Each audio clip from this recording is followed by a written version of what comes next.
Might be. Yeah, Well, I feel-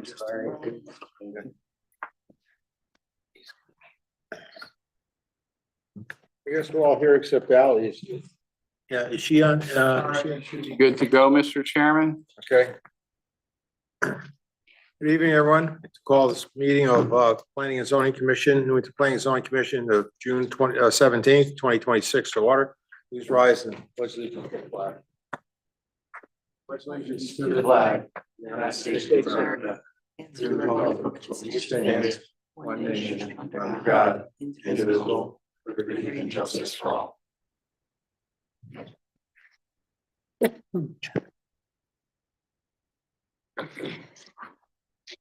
Okay, Maureen, can we do a roll call, please? Here. Commissioner Fox, Here. Commissioner Murphy, Here. Commissioner Minor, Commissioner Pascarelli, Here. Karen Silvieski, Here. Commissioner Woods, Here. Commissioner Rice Davis, Commissioner Gill, Here. and Commissioner Morales. Here. She's online. She's online. Good. Okay, we're all set. We don't have to see any oh, is Chris Minor online? Chris Minor is not here, so you can't seat an alternate. Mr. Okay. Chairman. I'd like to appoint Commissioner Rice Davis to She is not present. okay, Commissioner Morales to sit in for Commissioner Minor.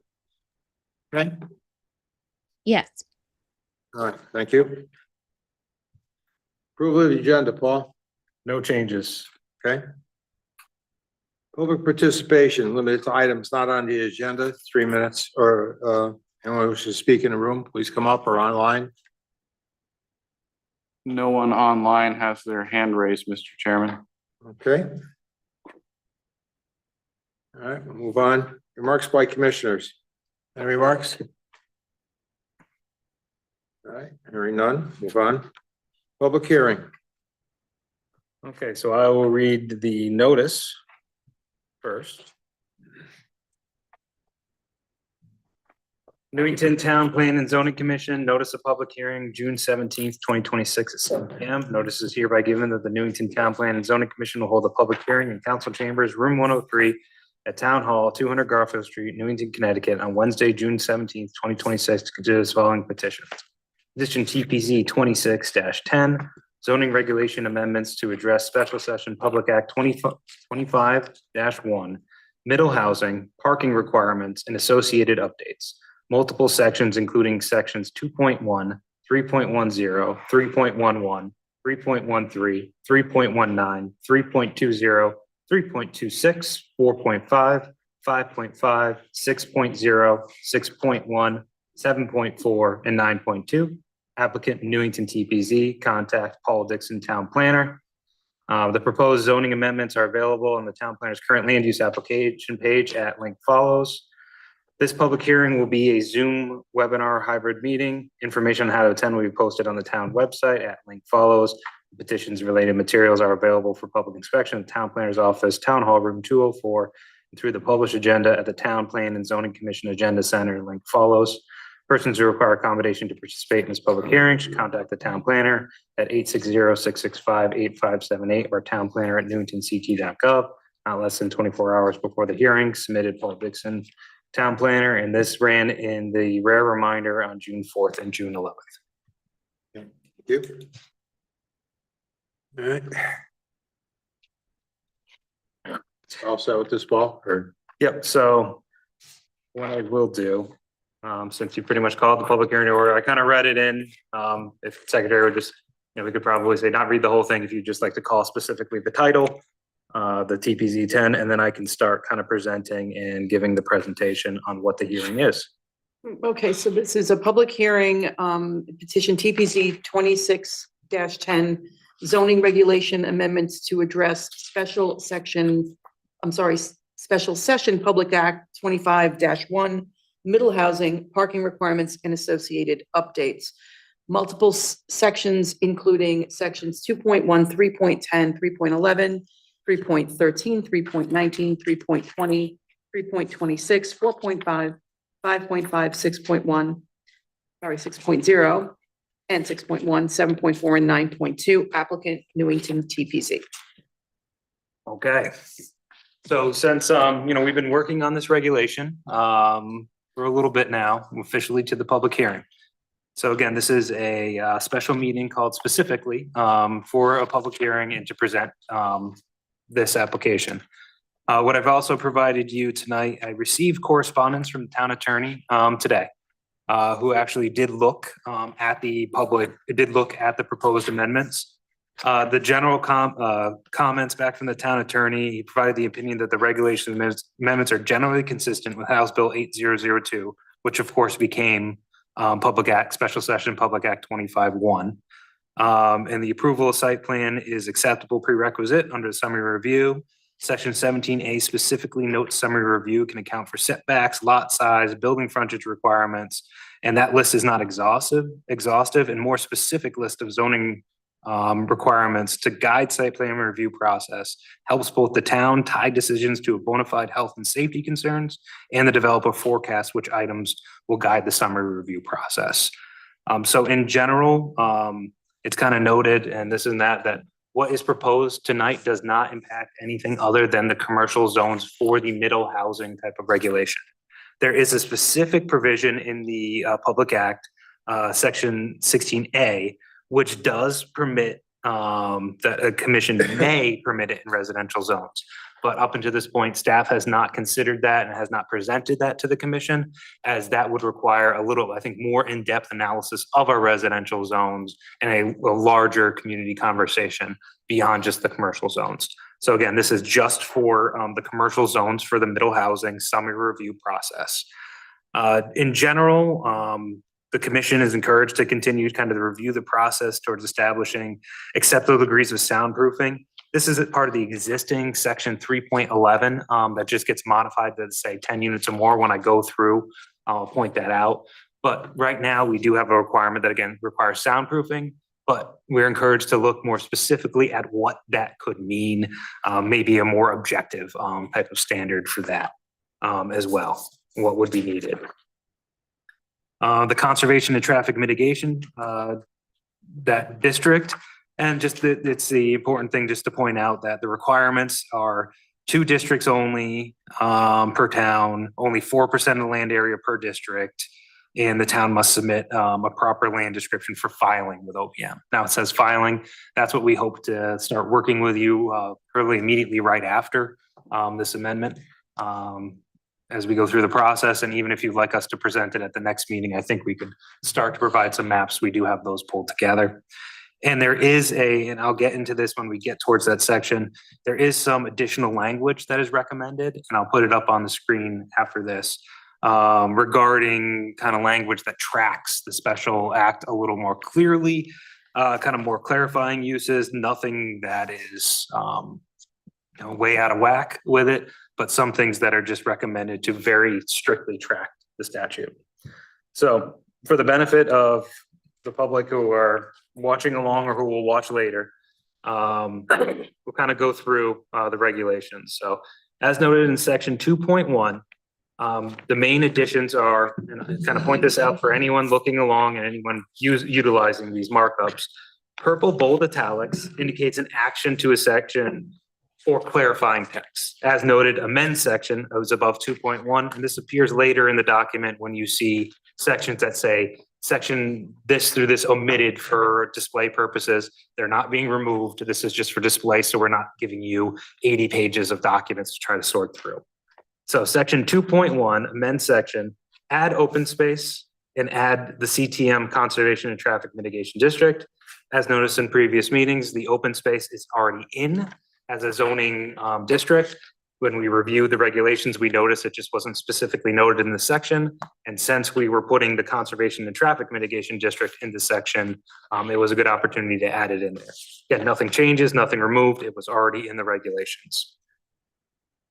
Section 3.1, quite simply, just adding use E to permitted uses, section 5.5, middle housing. Section 3.11, again, special permits allowed in business zone. This is section 3.11.14, just specifically stating apartments in business buildings containing 10 or more units. This was previously any amount of units, but 2 to 9 units is handled through the middle housing. Or should I say through the section 5.5 middle housing. Special permits allowed in the business town center zone. Same thing of the clarifying text to add, amend for 3.13.1, containing 10 or more units for unrestricted multifamily buildings. Section 3.13.3, again, the same for adding in apartments in business buildings containing 10 or more units. Special permits allowed in the PD plan development zones, section 3.19, same clarifying text, addition of to A1 containing 10 units or more. Uses permitted in the CD commercial development zones, section 3.20, add section F, section 5.5 middle housing. 3.26 workforce assisted housing district, WHD. This is 3.26.13, just clarifying, instead of saying how many parking are required, going directly to section 6.1.1B, parking where all the parking requirements are contained instead of specifically stating them here. Section 4.5, schedule of height, area, and yard requirements. For the B zone, specifically changing 2 stories to 3 stories, but keeping the 35 feet. That's consistent with the other zones as well. This is just because of specific elements of a perfect 6 that are required to be one of the things that is permitted. That again is 3, when you're dealing with it, it is 2 units on each floor, 3 stories tall is a perfect 6, and that's specifically noted in the Public Act. That's why that changes from 2 to 3, consistent with our other zones. And the new section is 5.5 middle housing. So 5.5, again, is adding the section into the regulations. Everything below is new text. This contains definitions for transit community middle housing, for mixed use residential. So these are the 2 specific permitted uses that are included in this district. Where you can see transit community middle housing, a residential building containing not less than 2 dwelling units, but not more than 9 such units, including but not limited to townhouses, duplexes, triplexes, perfect 6s, and cottage clusters. The second one is mixed use residential, a development containing both residential and non-residential uses in any single building containing not less than 2 dwelling units, but not more than 9 such units in any single building. This notes the applicability is in with the business B zone, business Berlin Turnpike zone, the BTC business town center, the CED commercial development zone, and the PD plan development zone. It sets out a procedure for middle housing, what is required to include a complete application, a narrative, a site plan, in accordance with our section 5.3.4 and 7.4, building elevations, and floor plans depicting all interior spaces prepared by a licensed architect. Again, it notes the summary review process. Application submitted, again, this is one item that was changed from last time. Applicant submitted in this section shall be reviewed and processed by the commission in accordance with the time frame established by section 8-7D as amended. So this is all items on this initially are going to the commission for review under this section. From there, it talks about the decision-making body determines the application complies with the standards of the regulations. It talks about the decision-making body determination that whether it does or does not comply with the standards or the development as proposed would have a substantial adverse effect on public health and safety, which cannot be adequately mitigated through modifications to the application. If that is the case, the commission shall deny the application. So again, this sets up the conditions for approval and it sets up the conditions for denial. Again, the very specific effect on public health or safety, which cannot be adequately mitigated. From there, it does include, this was something that was provided by the commission and reviewed by the town attorney as well. When making a determination that public health and safety will not be substantially impacted, the commission may rely on information provided by town staff, included but not limited to town planner, zoning enforcement officer, town engineer, fire marshal, fire chief, chief of police, or town council. So this kind of has the gamut of a list there as well of just very clearly states for the commission for review. And again, this is looking at those health and safety impacts without those, primarily, again, public safety officials. That information is very much pertinent to the commission for reliance on if there is a health and safety impact that would be created, even if something met the specific letter of these regulations. And F is an item that was cleaned up but from before and clarified. For developments which contain one or more non-residential units, the additional standards or review process established elsewhere by these regulations shall apply to continue to govern those uses, which shall not be reviewed through the process established in 5.5.3. So this is specific to 5.5.3 covers the 2 to 9 units, whether that is in just a housing development of 2 to 9 or whether it's in a mixed use. When you have a mixed use development, that other non-housing element of it would be guided by the regulations. So if that was a permitted use, it'd be under permitted uses, or if a special permit use was proposed in the mixed use development, the special permit requirements would apply to that non-residential portion of the building, just to make sure that is clear for any applicant. From there, we do go on very specifically, and the commission tell me how much you want me to go, and there's a lot in these regulations, but we do talk about primary materials, roof materials, building elements, specific roof types, building and unit configuration. Again, and I would like to point out an important part on this one is for building and unit configurations. For mixed use developments, residential uses shall not be permitted on the ground floor and shall be located on or above the second floor. And again, we have the same provision of soundproofing shall be designed and installed to isolate the normal sounds of business activity from dwelling units. This might be an item, again, as we continue with this regulation, as we noted in this regulation, that getting something in place right now, having a regulation in place rather than trying to have the perfect regulation in place, by the way that this has been put forward to us by the state statutes, is that you can go back in and amend these regulations. There's nothing saying that you can't amend these now and then continue to work on these as you kind of go. And especially as a developer comes in and says, I want to develop with these regulations, that's when they get their first test. These are, again, on the more, staff would put it, they have a high level of standards associated to them.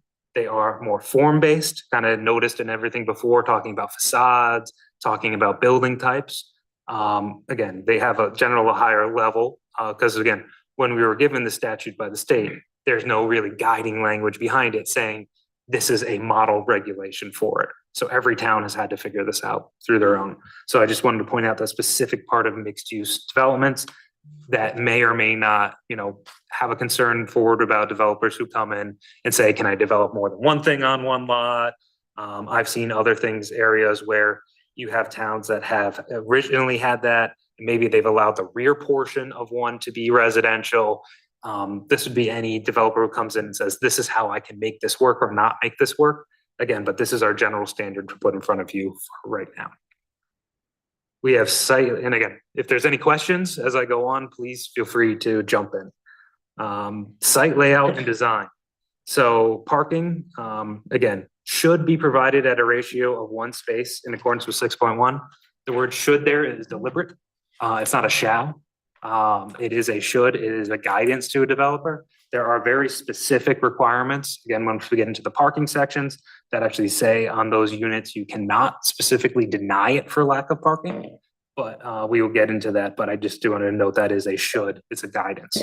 Parking shall not be located within the front yard. And one driveway access curb cut shall be allowed per parcel, and shared driveways are encouraged. Again, these are in our business districts. This is not within a normal residential districts. So we would be looking for, access mitigation, especially anywhere we have Berlin Turnpike, the CD zone along Willard, or our business zones in New Britain Avenue or Hartford and Stoddard. all access management is important within all of our commercial districts. Yeah, it does talk about building orientation. Talks about a front yard setback. There's kind of this contextual setback that is brought in where you have existing buildings there. And instead of having a hard setback of saying it must be that, if the buildings are more forward, you can kind of blend it into the street as long as it's not more further forward than those buildings.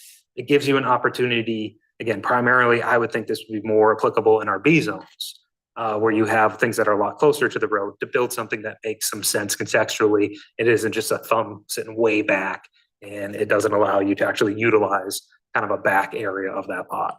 Yeah, but Paul, some of the older zones in Newington, such as Francis Avenue, a lot of the older houses aren't that far back. Mhm. And I think there's a couple around the, off of Holly Street too. Yep. Just so you know. Yeah, and there are some, and I think this is, as the town continues, as the TPZ looks at your regulations going forward, that is something that, you know, we have not gotten into the residential districts yet. That is going to be its own challenge, but that is an element of this, the contextual neighborhood to think about. The same thing that the ZBA brought up regarding the height and the side yard setbacks and what they used to be and expanding nonconformities. I think bringing this idea, this contextual idea of the fabric of your existing neighborhoods and your existing districts and saying, okay, let's work with that instead of trying to impose something new on it, rather than how it's developed naturally over time. Yeah, we've got to look at those because at some point, you know, the ZBA is getting overloaded. So I mean, I think we need to ease those up a little bit maybe. Yep, and I think this is a good kind of introduction to that as well. So that's why I definitely would like to highlight this part of the regulation kind of, and we can think about that moving forward with the other zones. Thank you. So landscape design and green space, there are very specific requirements. Again, all plantings shall be native. Each building shall include foundation plantings of at least 4 shrubs per 20 linear feet of building length. Plantings shall be include a mix of evergreens and flowering shrubs, each of which shall be at least 3 gallons in size at time of planting. 1 street tree shall be provided for every 30 feet of street frontage, which shall be at least 2 inches in caliber at time of planting. All unpaved grounds shall be landscaped with grass or other natural ground cover. And all development shall be separated from adjacent uses by a landscape buffer. Such a buffer shall be at least 10 feet in width and shall contain a screen of plantings. The screen shall include both shade and understory trees, flowering shrubs, not less than 6 feet in height. And then individual shrubs to be planted as close as necessary to create a visual screen. And again, at least 50% of the planting shall be an evergreen coniferous, and the strip may be part of the yard. And then, so that is for very specifically, all developments shall be separated. And then a landscaping buffer of at least 15 feet, continuous except for approved driveways, shall be established for transit community middle housing developments adjacent to any arterial, minor, or collector roadway to visually separate the development from the road. So when not a mixed-use property, so primarily a mixed-use property would not be required to put a 15-foot wide buffer in front of their business, because you need to see. It would have some visibility, but we know that those are built in a traditional mixed-use, commercial on the bottom and residential on the top. So you need that commercial visibility. You have commercial building code involved with the separation of those uses or soundproofing. There's a lot to those elements of that building that considers them more than a standard residential building. For a standard residential building in those areas, we can kind of envision it as, requiring that buffer strip between that. So this would typically, we would see it if it was an area along the Berlin Turnpike, but this is something for the commission to consider, whether there's anything that you see in these regulations that could trip up an area development. It's something that we can discuss, something we look at. And again, something if a developer comes in and goes, this doesn't work and this is why, that would be a chance for the regulations to be amended. Paul, one quick question. Do we have a map that's available to everybody that shows what the classifications of the roads are? Whether they be minor, arterial? or Yep, I believe collector? there is a road classification map in the P O C D. I believe you're correct. Yep, and actually, if you want to see if you can bring that up, Eric, and we can, No, I'm just asking. that's yeah, all. no, we do, yeah. Okay. So moving along, so when it abuts a residential zone, a mixed use residential development abuts a residential zone. the buffer is required and it goes into that specific requirements. Again, this is looked at slight differently, and mixed use abutting a residential zone requires the buffer because it's commercial to residential. If you are building say a duplex next to a residential zone, that is more compatible with the adjacent residential zone. So this is a lot of this landscaping is trying to be contextual of that residential, strictly residential to commercial buffer. So again, this is something that the commission can review. You can provide any additional comments, whether you have any or not. And it is something that you can continually check in and change if you need to. Again, as the first development hits the desk, we'll really know if there are any friction points in these regulations. And then another one, of course, we have, this is consistent with our normal regulations that we have for all the other uses for residential. At least 500 square feet of green space shall be provided on the lot per dwelling unit. Some space, such space shall include some form of outdoor seating, which is shaded or otherwise protected in play space for children or pets. Could be grass, could be something. It's generally though that there should be an area, because it is primarily residential, in an area that is not primarily residential. Yeah, this is something we can look at in the future, whether there are actually parks in proximity, whether there is anything, but for the most part, most of the town's parks are deep seated within our residential neighborhoods and serve those residential neighborhoods, and they're not typically located close to our arterial and our business zones. So that's something as a whole, the town will have to look at when we look at these, all the residential developments happening near commercial zones or in them. We do have a specific section on lighting. And this is one item, again, a larger chart. I think everyone can see when we talk about the front yard setback, contextual or the requirements of the underlying zone allows a little flexibility. That front build to zone within 5 feet of required or contextual zone. So say you have a 25-foot front yard, you actually need to build it 30 or 25 foot back. You shouldn't be shoving it all the way back into that one.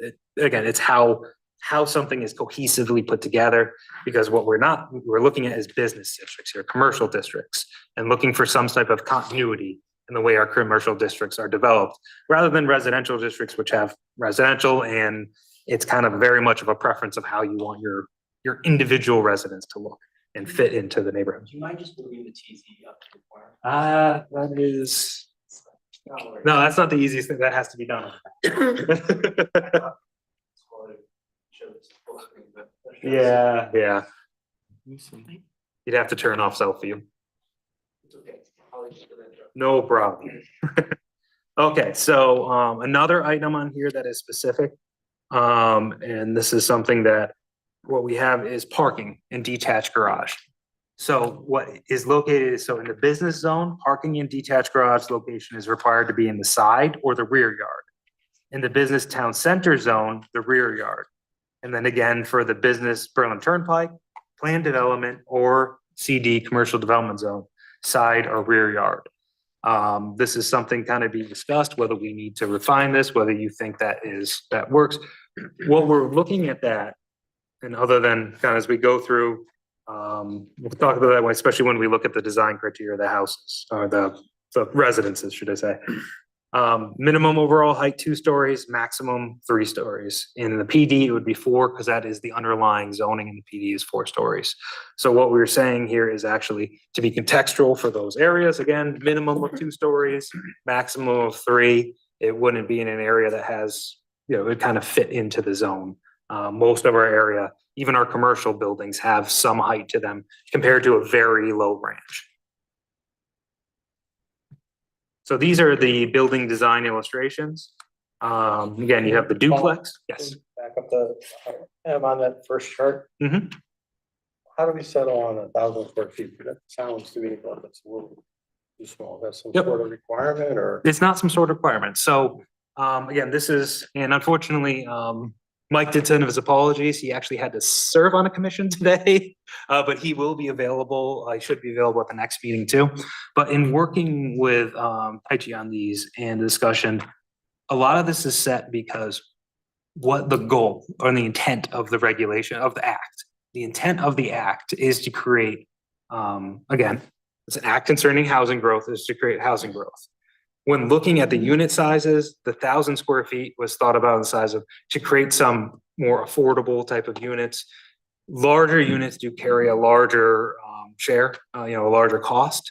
And you'd be able to create additional units within a smaller space. If that is something the commission wants changed, we can do that. We can modify that. But again, that is just like any number on that one. I mean, I think it's something we need to look at, and Mhm. even the parking, I understand the parking, and I understand why we're trying to do that, but in reality, it doesn't work sometimes, you're not gonna be able to park in the rear or on the side. It's gonna have to be a garage in the front, or, I mean, actually, every example we give here, doesn't even have a driveway, it has sidewalk walking up there, so it's not even drivable up there. And I get, we're trying to make it a walkable community, but depending on what, if we pick the PD zone or zone turnpike zone, I don't see either one of those two zones ever being walkable, especially the Berlin Turnpike. You're never gonna see sidewalks on there. The state's never gonna encourage walking on there. So I think we can't box ourselves into a corner. Yep, and that's why I wanted to highlight those items too, because they're different than our normal. They meet more of the form-based codes.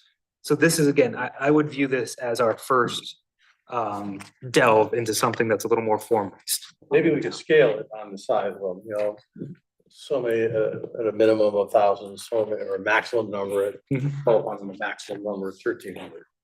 Yep. Yeah, and again, if that sounds good, I can look at that and come back with a number for the commission, come back with a scale. It sounds like, if we want to look at, if you want me to say, look at, what's the average size that have been built, or that type of thing. If you want me to look at, or I mean, the ones right now that are being built are 11 to 1,300. Yeah. That's for your apartments. That's Mhm. what, it's good. Again, everybody wants them affordable, but everybody wants, Yeah. they want a nice shower, they want a nice big bathroom, they want a nice big bedroom. So you start eating up a lot of square footage. Yep. And again, that's that balancing act of, And do they you need to be rentable. encourage smaller units to encourage more affordability? Or again, how much do you, again, allow straight free market, say, build the size that makes sense for your type of development and what you're building on the site? That's always a struggle of zoning. To begin with, having any zoning rules is that, where is that balance of what the Public Act is asking us to Definitely do? learn that lesson here. Yeah, what the Public Act is asking us to do, and then what we are looking to do and how we are looking for the community to continue to develop or redevelop. So those are items that I will definitely look into. So again, these are the primary examples. As noted, they are, at least there is one example. You can see that at least has some. So that'll be a look at again. And we can look at that parking and see how that makes sense. That's on the multiplex.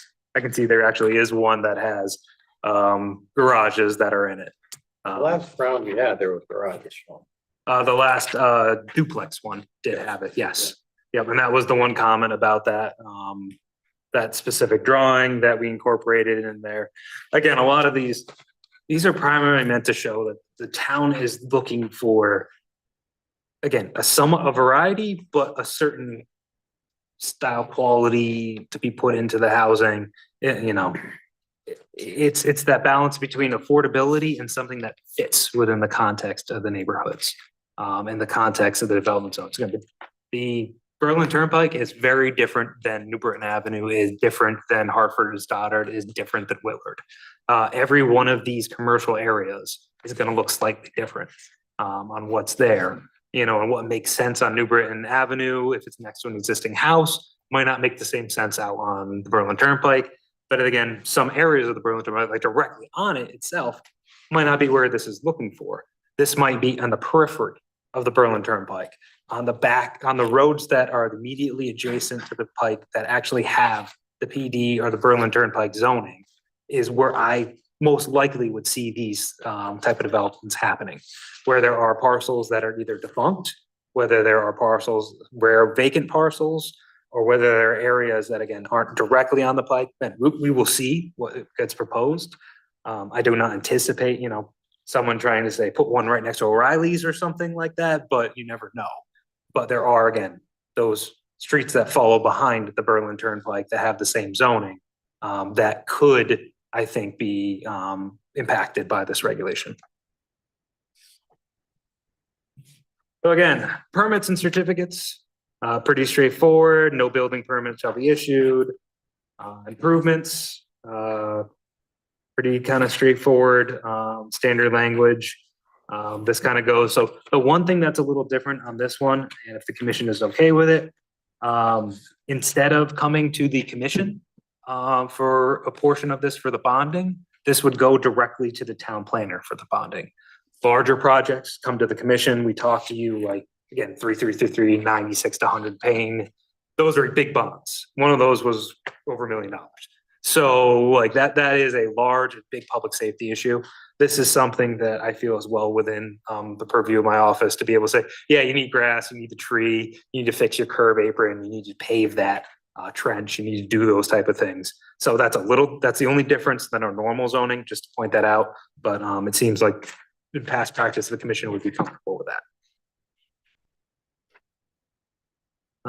Again, conflicting provisions. This is the general, should any language contained in this section conflict with the standards and other section of these regulations, which have referenced the standards, which is more objective and stringent shall apply.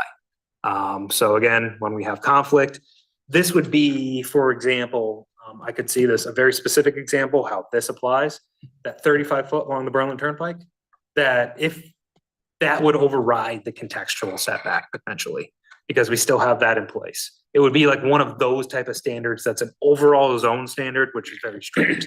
And that says, okay, no, that's a landscaping one that we don't permit that, or until the commission.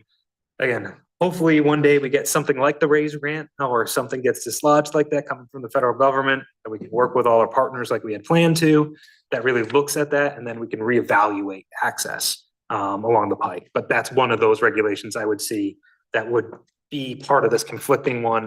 If it's directly on the pike, we would say, no, you still can't add pavement or buildings within that 35 foot. So this is the section, we revised it from last time, alternative compliance.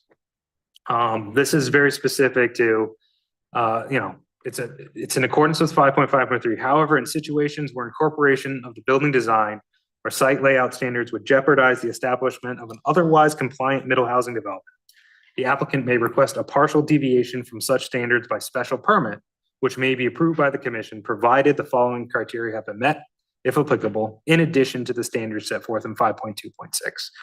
So right now, this is set up, again, these are all ands. So the first three requirements, A, B, and C, all must be met. This is actually cleaned up from last time. There were some ors. Originally, they were all ors. And, it would have been, if you had an existing one, you could kind of just go for a special permit. This one is, no, the subject property contains a lawfully established existing building built prior to the effective date of this regulation and was previously constructed to contain a commercial use. The application provide at least one deed restricted affordable unit, which complies with the requirements of CGS 830G. And the requested deviation is consistent with all relevant purpose and intent statements of the zoning regulations and with the general purpose and intent of the plan of conservation development.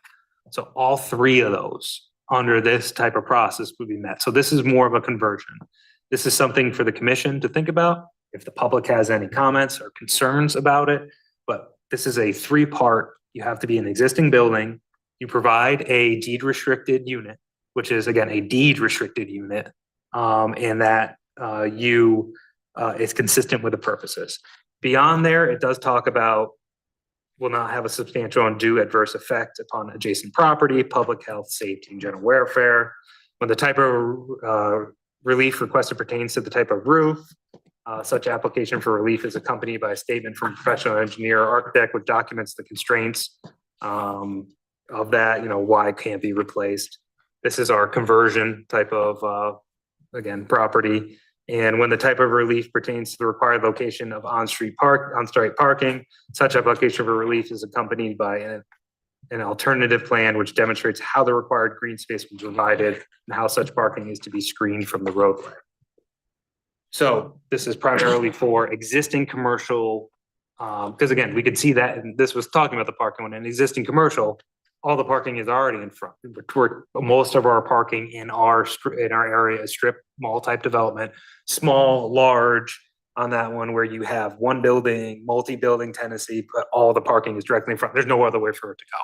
So this would allow some relief of that, again, for that building to be converted to a residential building. We already have, or, as I said, mixed use, we already have apartments and business building in a lot of these zones. What would happen in that case, so say you have an existing commercial building, it's 2 stories.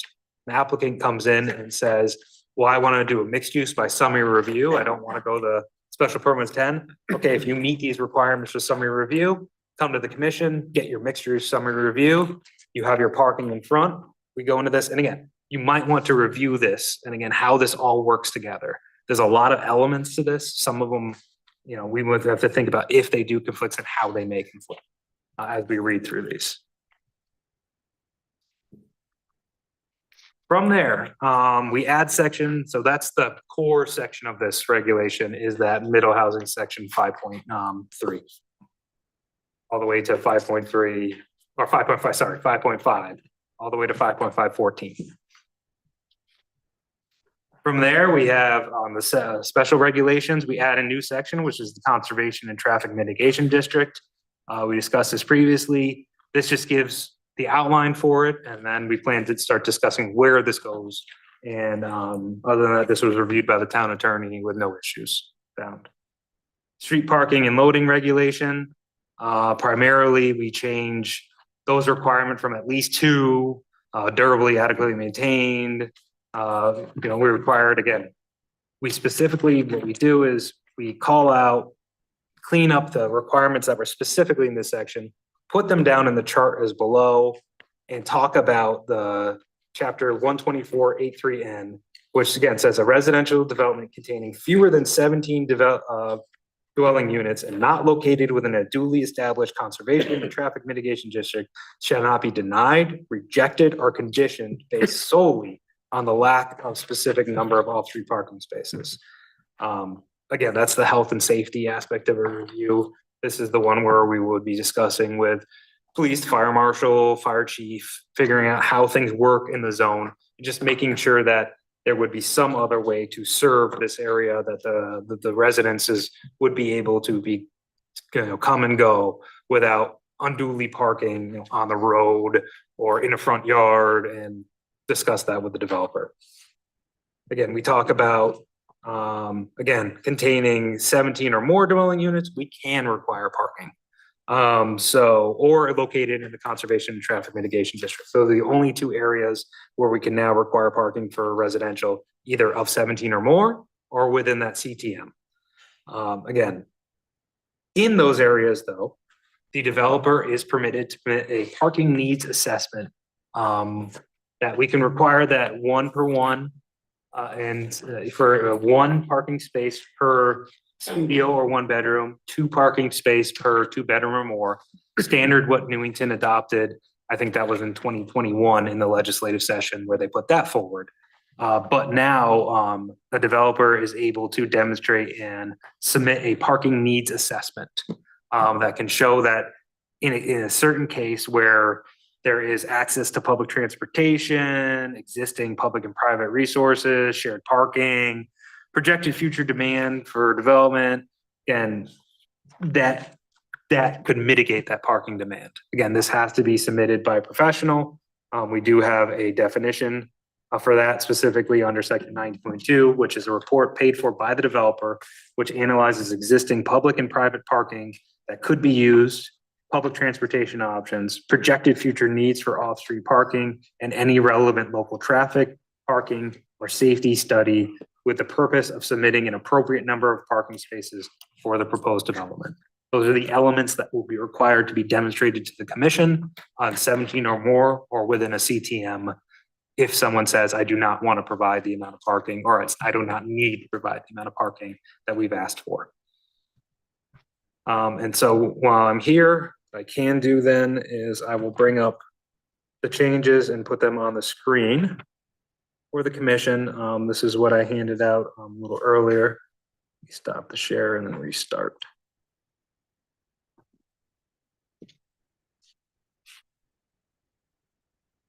So one of the area of changes, again, these are the minor changes that were recommended by the town attorney. In this section, again, where you can see, I believe, where he has inserted the red, instead of a adverse effect or say an adverse effect, a specific adverse effect on public health and safety. So that was the change there. And then the parking needs assessment, the one I just read for the definition, it would now be a report paid for by the developer which analyzes one, existing parking and private parking used by the residents for proposed development. Two, public transportation options that may be used by the residents of the proposed development that mitigate the need for off-street parking. Three, projected future needs for off-street parking. And four, any relevant local traffic parking study. Again, very similar to what I just read. What this does is it adds the very specific language is used by residents of the development rather than general. I think it's actually a good change. It does track with the regulation and makes it more specific. So again, that's what's recommended by the town attorney in this section. Other than that, there were no other recommended changes, found generally compliant, just some recommendations here or there about the noise and looking further into it. And from there, I think that pretty much brings me to, again, as we noted in the parking, instead of all of the uses, all uses, we laid out specifically the parking requirements, the studio, 2 bedrooms, housing for the elderly, that we kept at the half space. And this is an area landscape requirements. So we kind of looked at this. This is a slight change. One part of the review is the irrigation systems. It was actually a more of a discretionary approval to say whether you require them or not. So the proposed language would be the site shall be designed with adequate grading and catchment area to ensure the vitality of landscaping areas of the site. Irrigation systems may be utilized if insufficient catchment areas are available. So if this sounds correct to the commission, what this does is instead of saying we may or may not require you, depending on how we look at it, is just demonstrate that you have enough water going to the plants. If you can't do that, add irrigation. It adds it into more of a requirement of considering a specific catchment area rather than the commission may determine the need for. And other than that, the very simple section 7.4 on the design standards, the site plan checklist, adding in section 5.5 on top of section 5.3 for what we're reviewing for design standards. So 5.5, again, that middle housing section that we're adding now gets incorporated here. So it's very specific. So I think I've now pretty much gone through it. There are specific sections that if you'd like any more detail on, again, those very specific design requirements we can go into. I think everyone's had kind of a chance to review it. If you need more of a chance to review it, or if you have any comments, I'll gladly accept them. And so if you have specific comments for me or whenever you would like to ask if the public has any comments, I hand it back to you, Mr. Chairman. Thank you. Commissioners, any questions? Commissioner Harvey. Thank you, Mr. Chair. Who provided these building design illustrations? Those are provided by Tyke. By who? By Tyke. I always mispronounce their name. Basically by Mike, our consultant, Mike, who has been assisting us with those. But they don't necessarily have to look like this. Yeah, those are not exactly like that. Those are our examples to what we are looking for. So a developer who comes in and knows, okay, this is what the town is looking for when you have to submit. Again, they do have to submit architectural plans as part of this too, for you to review. And the other part of that, Paul, how much of this document is already being, well, is on our application of the zoning applying to them? Did you have to make any significant additions for the new legislation or? oh no, this is, yes. So from Trying this, to get a sense where the balance is. the main, so everything except section 5.5. 5.5, yeah. And it would be the Conservation and Traffication Mitigation District. I think those are the only 2 new sections. Everything else is a minor revision, one or another, but section 5.5 is the bulk of what has been added. And that's for us to work with this summary review process. So as we were looking at it, rather than trying to change every little section to talk about summary review. We put middle housing, section 5.5, and put summary review under it.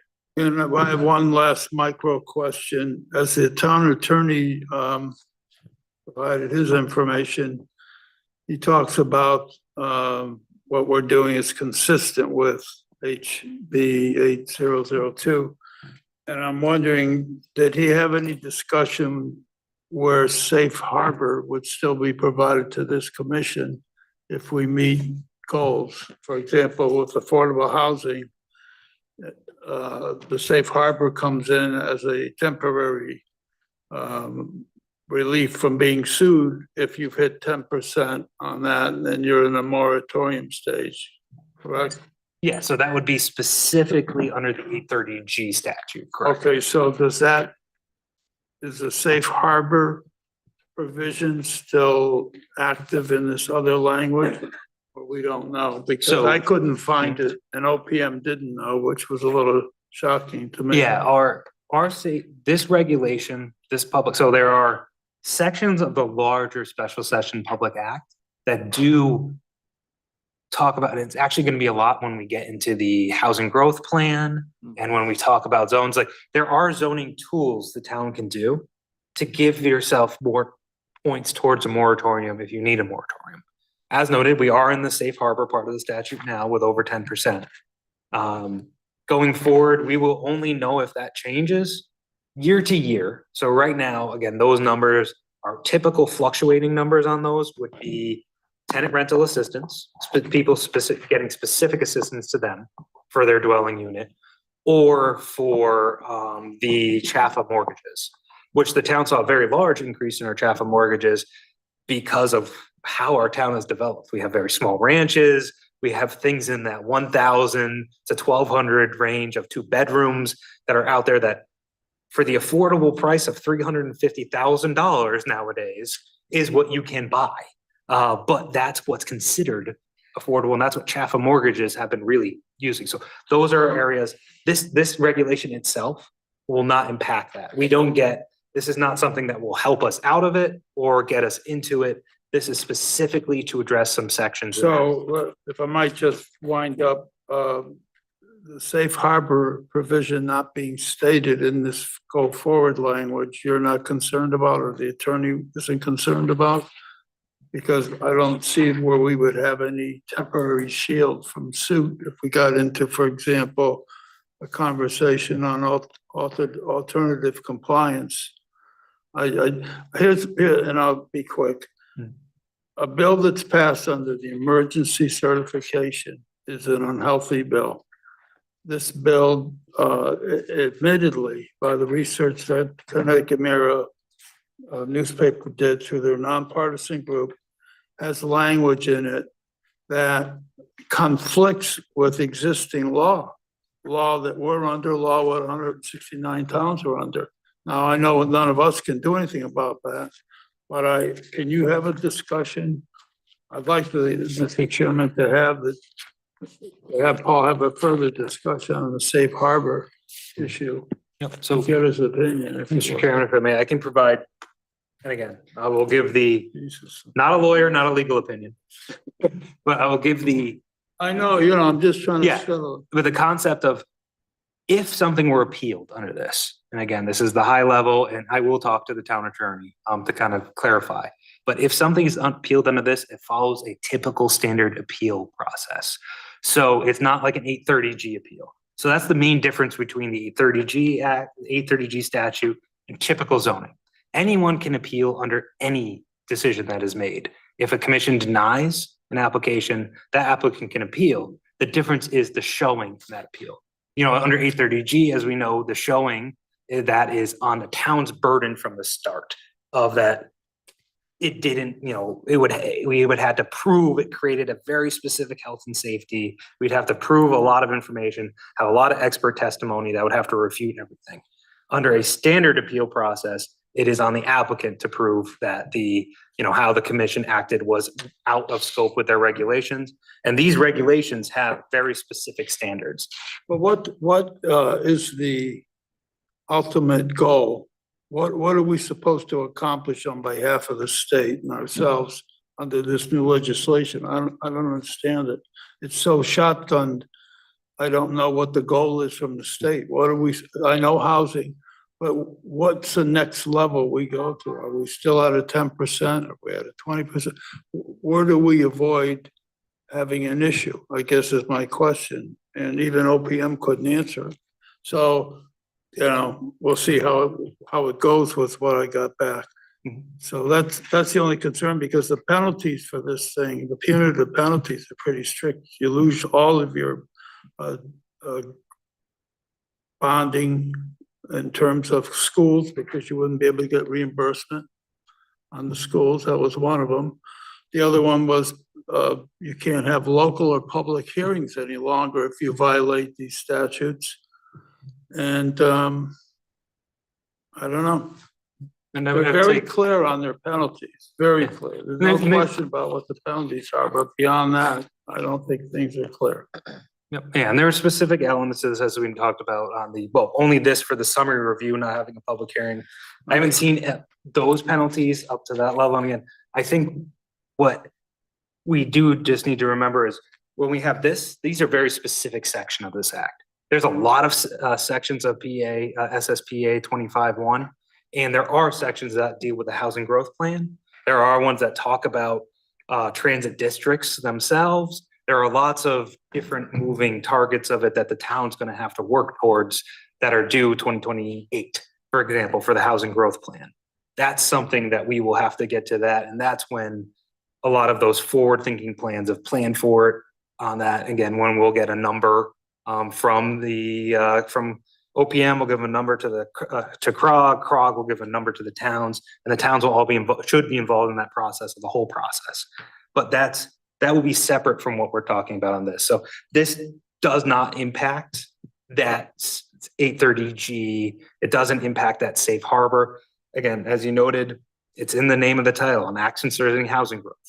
So that is the title of the act. So at least it's clear in its intent from its name, rather than, you know, the conservation district type of name, or rather than the transit middle housing that doesn't necessarily have a tie to transit itself.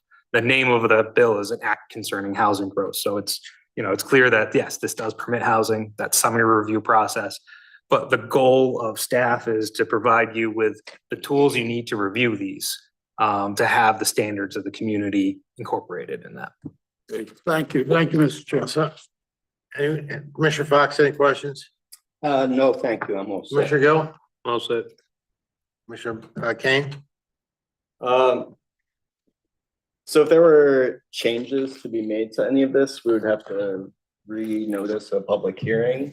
So what we would do is, yeah, public hearing is open now officially. What you do is you continue it to the next meeting.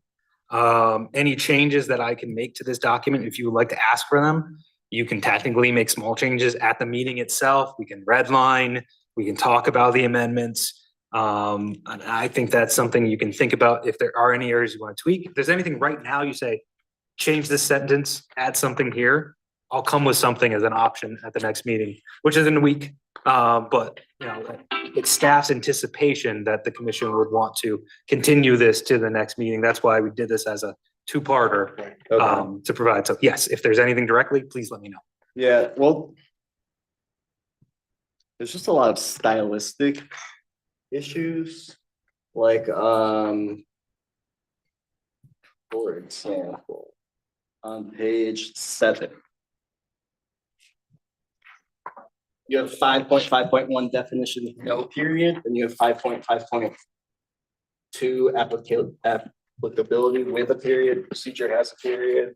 Then you go over to the next page, building design materials, no period, site layout and design, period. So I would just say, I don't care what you do, but those No should period. all be Yep. consistent. Yeah, absolutely. And then there's an issue with how you reference sections of the regulations. Mhm. Sometimes you write section out, Mhm. and sometimes you use a section symbol. Similarly, on page 13, in 5.5.11 time limit, it says CGS 8-3I, no section symbol. And then in 5.5.14B, it's CGS section symbol space 8-30G. In other places, there's no space between the section symbol and the numbers. And then earlier in the document, for example, on page 6, it's section again written out instead of the section symbol. So in like page 7, CGS section symbol, no space, 8-7D. So I didn't find everything, but I would say, Yep. you know, that, I wholeheartedly agree. There's a lot of sections there, but so, and I would say put a space between section and the number. Yep. But, you know, Yeah, so manage that. well, my plan is, if the commission is okay with it, I think what would be work is, because this works with our normal statute, or normal way we do our regulations. Everything that's a town section, we've written out a section. Everything that's a state section gets the state section thing. So that way it's actually even more visually clear. I'm happy to do that, and we'll make those changes. Yeah, that's fine. That sounds good. Is that Commissioner? I guess I have another quick question, just to clarify, so on page 9, 5.5.5, section C, subsection 2, second sentence, plantings shall include a mix of evergreens and flowering shrubs. So to me, shall include does not limit it to only evergreens and flowering shrubs. For example, you would be permitted to plant herbaceous perennials, for example. That's how, okay. That's Yeah, how and that's for interpreted. It's not- foundation plantings only. Sorry? That's for foundation plantings only. Okay, but like, just to clarify, like, people can plant other stuff, that's not. Yeah, exactly. For foundation plantings, it's kind of like a mix of, you know, it's not, again, it's a little stylistic. You know, is someone just gonna surround the house with Montauk daisies or not? What, you know, it is what it is, like, Yeah. but I think what it's, Not that people. I think what it's really designed to is, there's two parts kind of that, and then this is, again, these are higher level, stricter standards. But along the lines of, you don't want a monoculture around any property, because you have one thing that comes in, it kills off everything. So it's generally good to have a variegated landscape, so a mix is good. And you get more interest throughout the year. It just looks generally better when you have a mix. So that's the intent, but it's not so intended like to say you have to plant this or that or this. I think it gives, again, this is going to be in front of the commission. I do not think you're going to say, you know, I really want you to do that there. And why don't you put a dogwood there? Why don't you do that? I think it'll be a little more along the lines of. With the Casadora application. Yes. Suggesting. Yeah, Specific species. more along the lines of, you have nothing but grass around the house and that, or something that we know gets a blight in this area, and go, you might want to consider variegating it some. And so you do follow that planning listserv. Yes. So I saw something come up on that about native plantings and regulations regarding native only. And you know, initially I was like, oh yeah, all plantings should be native. And then someone replied to a question on that listserv, and they're saying it might be better to do something like 80% native, because there are some introduced ornamentals that are very useful landscaping plants.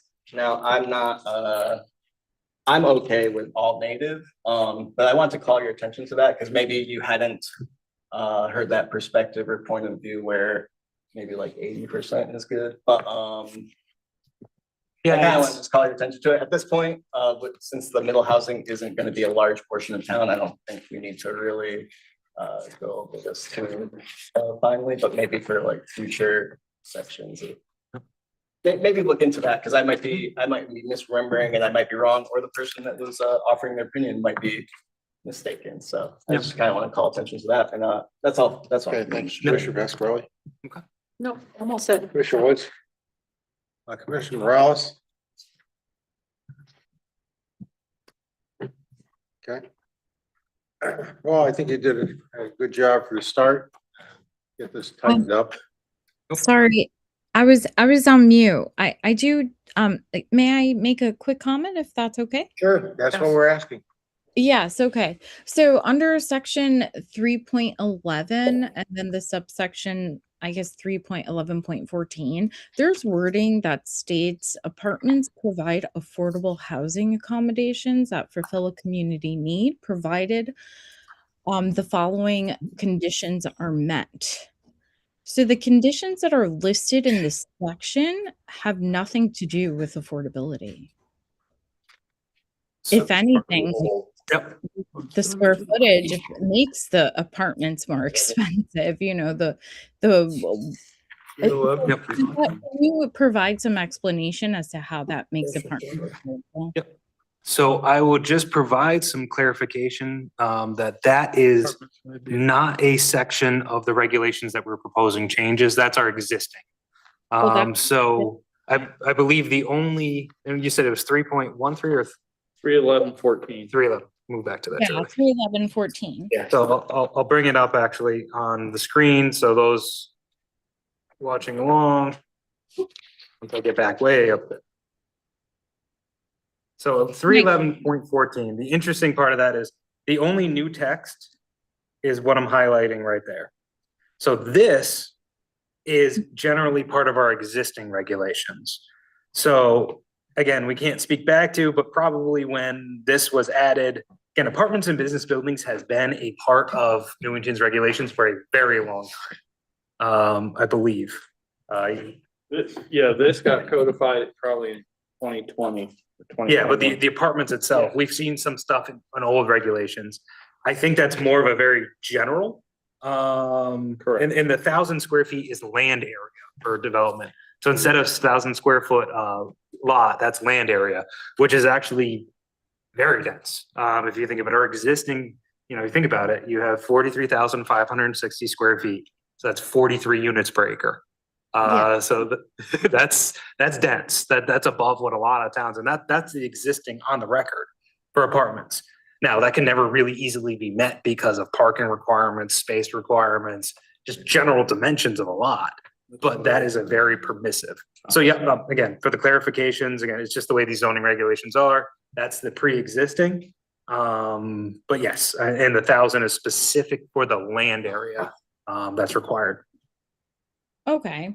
I do apologize for bringing the section up that wasn't on the agenda. I was just reading through everything and affordability comes up and it's important to me, especially when it comes to middle housing, because the whole, kind of point of this is to provide affordable housing for the residents who live within our communities, right? So when I think of affordability, I think of families looking for either a 3-bedroom or whatnot. So would it be appropriate to ask then, do we have some requirements as to how many bedroom units these developers should be putting into these projects in order to meet the needs of local families? So the interesting part, and this was part of, Mr. Chairman, if I may, this was part of the earlier kind of discussion of when we were talking about this maximum unit size and what it really means for the community. And yes, a 1,000 square foot likely wouldn't permit you to build a three-bedroom unit. That would be pretty tight. So it's that question of, again, it would be onerous for a town to say, well, if you build a 1-bedroom, you have to be this big and this. Here's a 1-bedroom size, here's a 2-bedroom size, here's a 3-bedroom size. Are we going way deep into how someone designs exactly what they're looking to build? Or are we just not having a maximum unit size? Having a maximum unit size makes you build smaller units, makes you build that, have more of them per acre, have them more affordable in general, but it doesn't permit that family type. So that's the question for the commission of, is this something that you prefer the smaller unit, or is it leave it open so someone can make a 3-bedroom? Well, would that then fall under a deed restriction unit? Can we require that?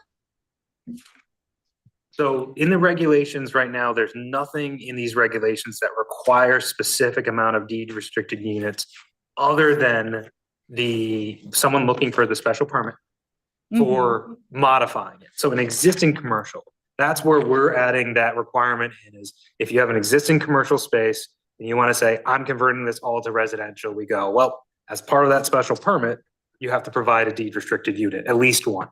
Yes. A lot of the times they might go in for just one. They might look to the state and say, can I do 3, 4? What can I do that makes sense and can I get some assistance? That would be that process. But yeah, it's something that if the commission wants to look at that, there's nothing in the middle housing requirements that says these have to be affordable units. And I think there is that balance between deed restricted affordable units and building housing that is of the right size in the right area in the right amount across the state as a whole, which again, that's of the act itself is to increase housing across the entire state. That provides more supply that naturally drives down. So those are those two competing aspects of it. So I would say that the only regulation in here that requires affordability now specifically, other than just having units in commercial areas, is the conversion. Yes, understood. That makes sense. It's just, affordability, of course, is always a concern. And when you see rents that are more than, $2,500 a month and still considered affordable, it's kind of insane. So, but that's it. Thank you. Okay, thank you. Okay, now anybody I'm gonna open it to the general public. Anybody in the room wishing to speak? I have someone online with their hand raised as well, Mr. Chairman. Okay, we'll do one online first. Go ahead. Go ahead, Ms. Havens.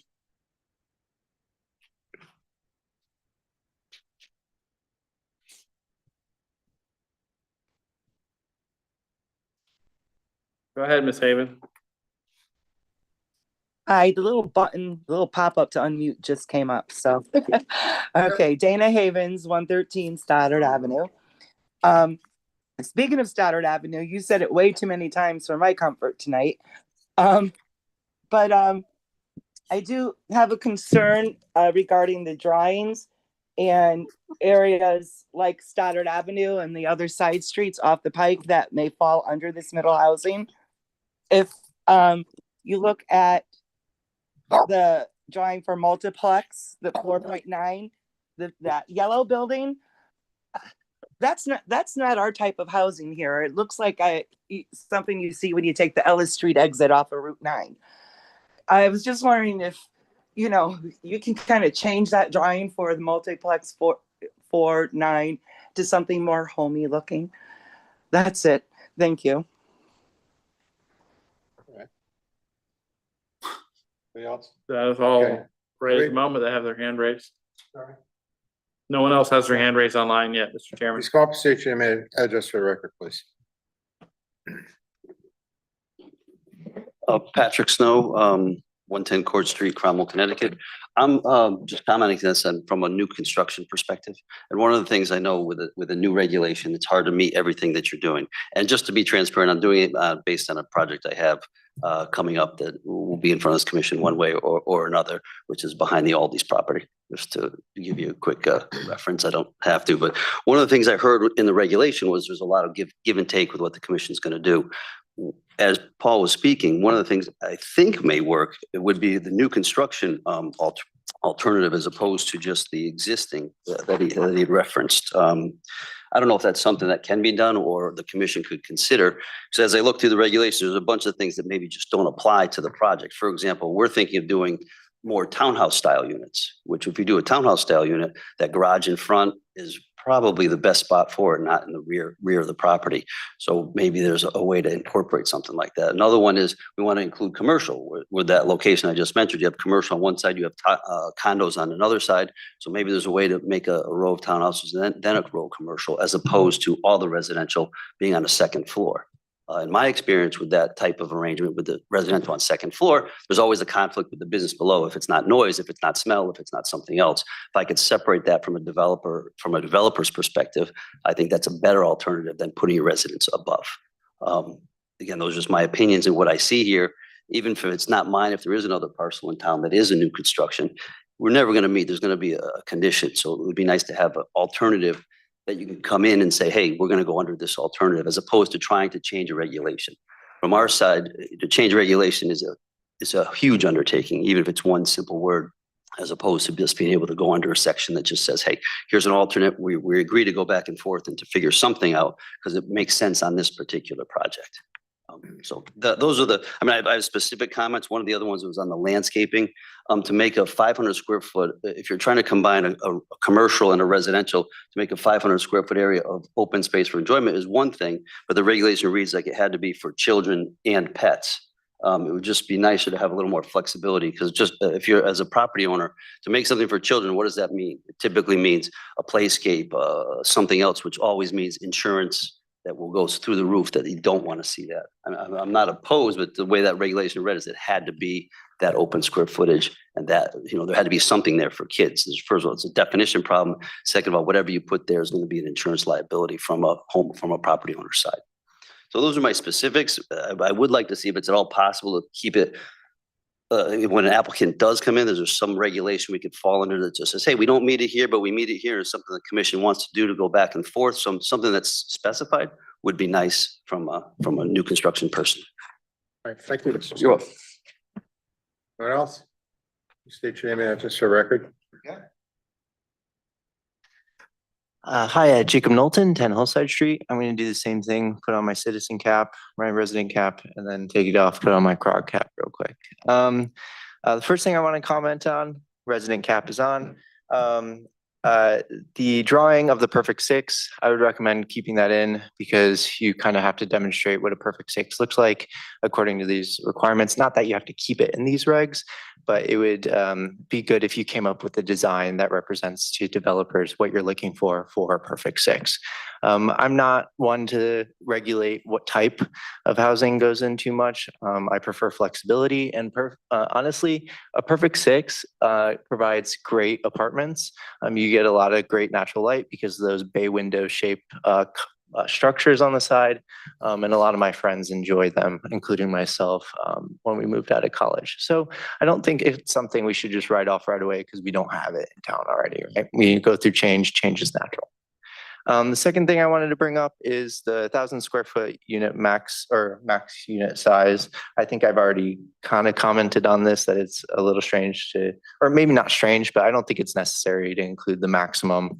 Your developer is going to pencil out what they're going to pencil out. Maybe it's more advantageous to provide a minimum of, like, I don't know, something ridiculously small, just so that they don't crush your tenants. I wanted to address Commissioner Woods real quick, just for walking on the Berlin Turnpike. Folks already do that.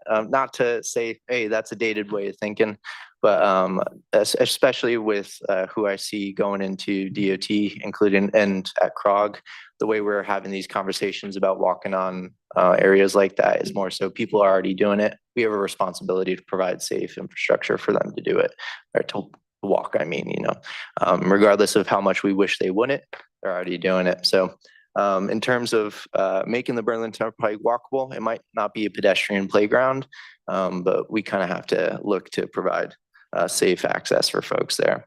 And if you're curious on what that looks like in real life, I would recommend checking out the Eastern Parkway in New York. It's high speeds, but they put in a nice cobblestone walkway situation with tree lines all the way down. It's walkable. The other thing I'll mention is the 15-foot buffer requirements for middle housing in between the housing and the road might be awkward for your more slow traffic areas, like the center of town, things like that. Just where you have a more cohesive streetscape, that might break it up, because privacy isn't the intent of areas like that for the most part. So you might want to relook at that. I don't know if I'm understanding that correctly though. So if I'm not getting that right, if there's not going to be like a commercial building, then just a row of trees and then another commercial building, then I think you're good. But if that is the case, maybe relook at that. And then I think someone brought up the rear yard parking situation. I am obviously in favor of hiding your parking. I think that's a solid planning policy. I think it creates better cohesive streetscapes and walkability. That's the way we used to build until cars came around. The one thing I will say though, to your point, Commissioner Woods, it's not always feasible in supporting that notion. I'm very aware of that. So Without getting too much into the commission's discretion, I would look at Mansfield, I think has solid regs on this. In terms of, they require you to put your parking in the rear, unless, of course, it's not feasible engineering wise.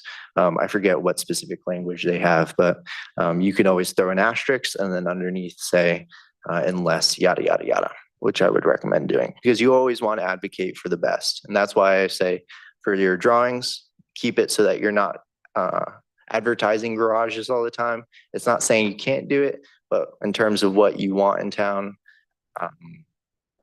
advocate for the best. Okay, resident cap off, CROG cap on. First, I want to say your team did a fantastic job. I've been banging my head on the wall for the past, I don't know, couple weeks reading these. It's driving me nuts, but yours was top of the line in terms of what came through. You truly did a great job, guys.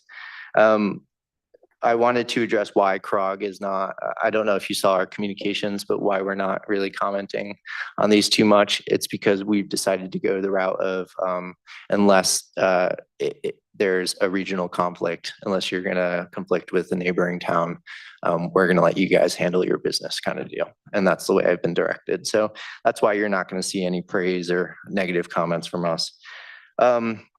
Unless something egregious happened, which happens in other towns, but not you guys. And then the last thing I'll say is for the alternative compliance, we're not sure how that's going to play out. It's up to you guys how it's going to go. That's the one thing that we flagged other towns are doing. You guys did it the best. And by that, I mean, it gave us the least amount of anxiety while reading it. I will say there was language in the old versions that said one of the following, that basically made it so that it seemed like it was less up to the discretion. The way it's written now, I think you're still fine because you're basically saying must include these three and or the following, which still kind of makes it measurable and not really discretionary.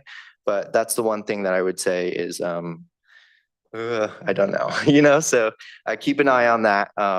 Otherwise, great job. Thanks for letting me speak. Take care. Thank you, Jacob. And Anything Mr. else, Chair, I would like to add, since it was noted, this did come in after I got all your packets out. And I actually didn't get a chance to print it, but as we can note right up there, that's the CROG letter to the Newington Planning and Zoning Commission. Receipt is acknowledged, zoning referral Z 2026-68. And again, the comment, the staff of the Regional Planning Commission and the Capital Region Council of Governments has reviewed the zoning referral and finds no apparent conflict with regional plans and policies or concerns of neighboring towns. So again, it has been received. That's part of the process as noted. So that's officially visually entered upon the record, and I will include a copy in the file as well. Okay, thank you. Anyone else? Anyone online? No one online has their hand raised, Mr. Chair.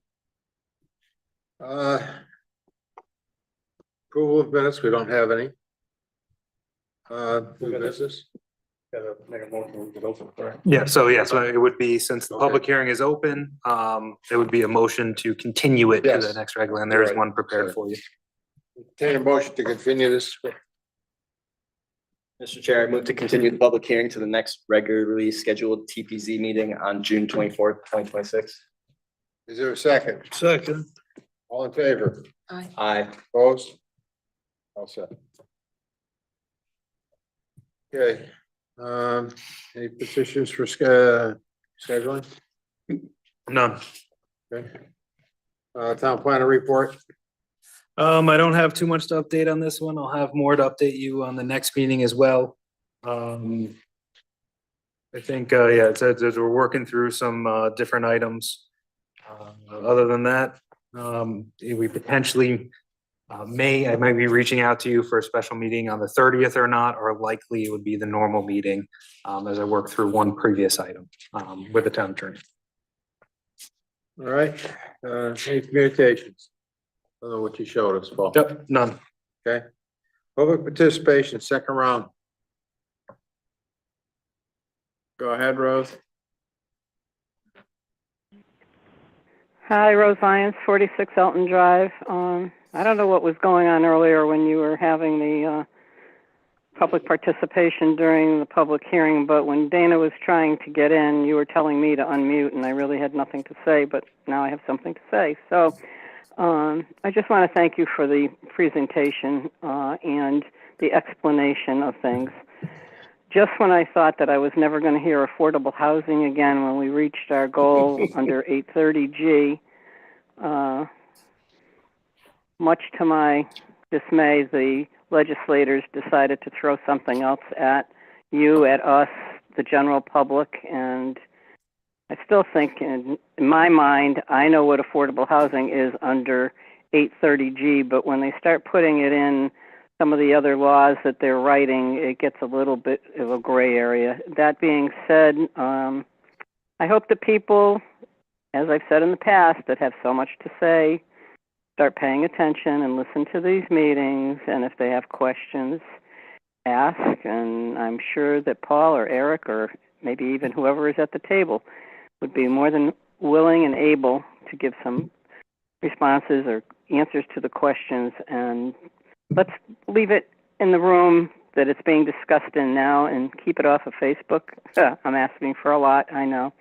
But thank you and good night. All right. Good night. Anyone else, Eric? No one has their hand raised, Mr. Chairman. Okay. We're moving on to remarks by commissioners. Any remarks by commissioners? Yes, Commissioner Harpy. Thank you, Mr. Chairman. I want to thank Paul and his staff for doing a very tough job in a very coordinated way. And my only issue is more of a global one on this, and I hope the legislature will go back and look on things that has to modify and change, and takes the input from people like Paul and other planners to make this the kind of legislation that everybody wants to see move forward. But there's so many unanswered things that I say personally in this that it's problematic when something gets passed on an emergency certification. I don't know where the fire was, but apparently it must have been somewhere. But thank you, Mr. Chairman. All right. Commissioner Fox.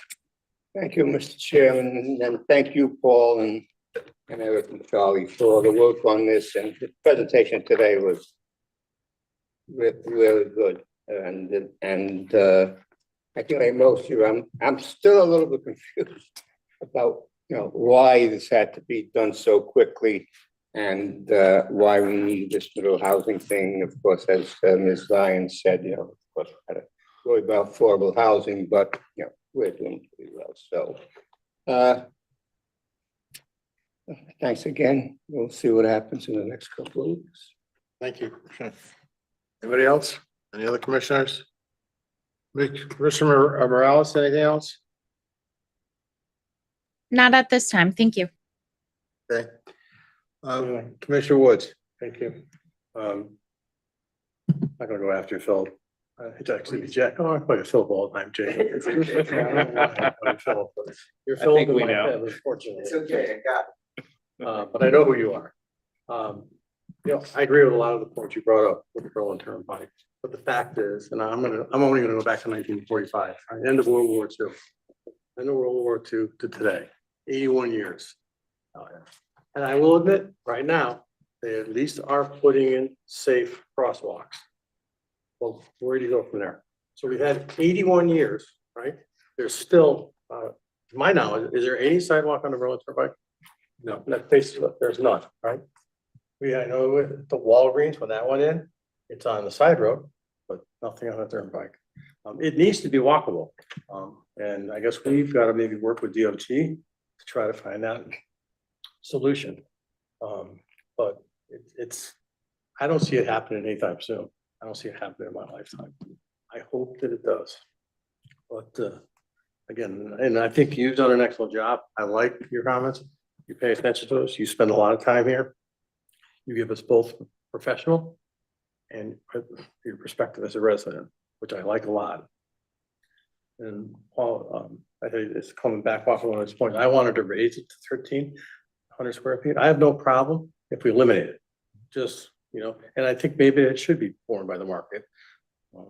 Message So received. you could do it, like a studio apartment, a 1-bedroom apartment, 2-bedroom apartment. I don't think you're gonna see a lot of 3-bedroom apartments, but you know, maybe they want one or two I or said I three. will, Because I mean, that's the thing we have to remember. The more affordable units we have in these complexes, who's paying for them? People who are paying the higher rents. That's where the money's gonna come from. That's the reality of it.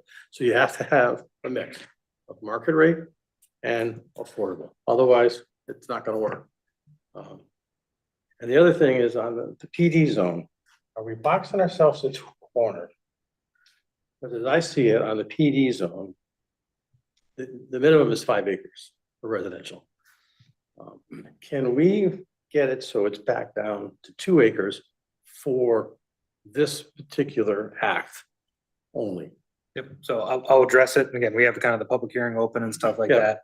But this act does stand alone from the separate. So I definitely take a look at that.